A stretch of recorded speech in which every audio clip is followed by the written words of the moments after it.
Thank you so much for inviting us to this event today. Just quickly, a little bit about SCAG itself, because I suspect that many of you may not be familiar with our organization. SCAG stands for Southern California Association of Governments. We are a regional planning organization. Our main role is in developing regional plans. As was introduced, we represent 191 cities, 6 counties in the region, and our board is made up of elected representatives from all of those cities and counties. Our funding primarily comes from federal government, also partly from the state, primarily from the Department of Transportation. Also, a small portion in terms of the dues from each of the member organizations. So, as the regional planning agency, one of our main responsibility is developing what's called regional transportation plan, sustainable communities strategies. Or RTP-SCS, which we're calling Connect SoCal this time around. It is a long-range plan. It provides an overview of how we want to see transportation investments, how we want to see transportation developed in the region over the next 20-plus years. And talking about resiliency, talking about being prepared for emergencies and so forth is part of the plan. But again, as a planning agency, we do not have a direct role in terms of responding to emergencies and so forth. But we as an planning agency, we do have the information sources, data, and also our representative that collectively can be a tremendous resource in terms of addressing those types of issues. So one of the things that we talk a lot about is who do we really plan for?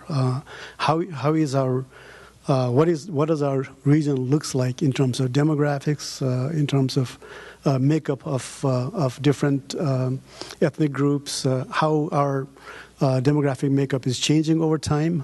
One of the things that we've talked a lot about is that we have an aging society. We expect in the next 20-plus years our senior population to more than double from what is today, and that's going to require different kinds of planning and different types of responses from all segments of the service delivery. The other thing we look at is, where do we expect to grow? We want to obviously focus future growth in areas where we have infrastructure, where we have more transportation assets, primarily high-quality transit and so forth. We want to make sure that we're growing in areas where there are activities and also, make sure that we're preserving open spaces, natural resources, and so forth. So one of the things we look at is, how do we develop in a way that is sustainable from a long-term standpoint. Transportation, again, like I said, is one of the main issues that we delve into, and we know the future of transportation is changing, as we speak. There are disruptive new technologies coming online.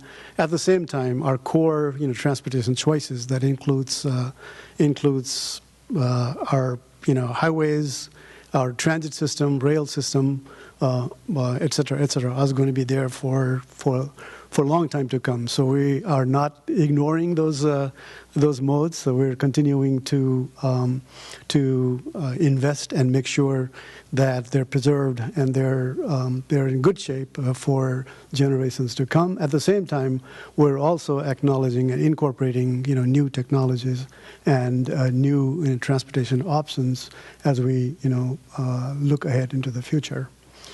Part of the planning process is that we're required to have an open process where we seek input from the communities, the stakeholders, people that are actually going to be impacted by the decisions we make, and so forth.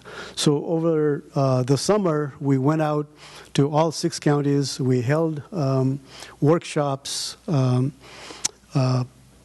Almost 30 of them across the region, and we also went and collected data from the local jurisdictions, the cities and counties, about the land use, about the demographics, best practices in terms of sustainability planning, and all of that, so that we can take all of that data and information and incorporate it into our long-range plan. We also went through a scenario development process, looking at different options, different futures, and trying to come up with the best possible future that we can all get behind. So a couple of scenarios that we looked at and that we focused on is to look at again building where we have our transportation assets, more precisely high quality transit and so forth, and also building around job centers and around centers that are already in place.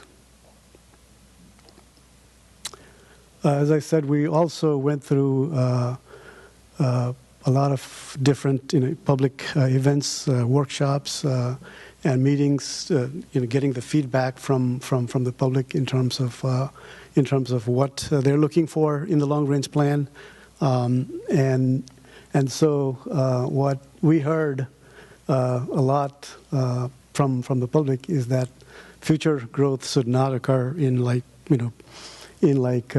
open spaces. We also heard a lot about different transportation choices, housing needs, and so on and so forth. In every single county, the main issues that keep on coming up is the traffic congestion, housing affordability issue. So we're very aware of that. We're working on all of those fronts as we develop our plan. We also had a lot of community-based organizations engaged and involved throughout the process. And so currently we're in the process of finalizing a draft plan that will be released for public review and comments on November 7th. It'll be available for comment for a period of about 60 days. And after that, we plan to go to our regional council in April of 2020 for adoption. So with that, since I'm running out of the time, I'm going to stop right there, and I'd be happy to answer any questions. I'll stick around after the presentation. Be happy to talk to any one of you that may have questions about our plan. Thank you very much.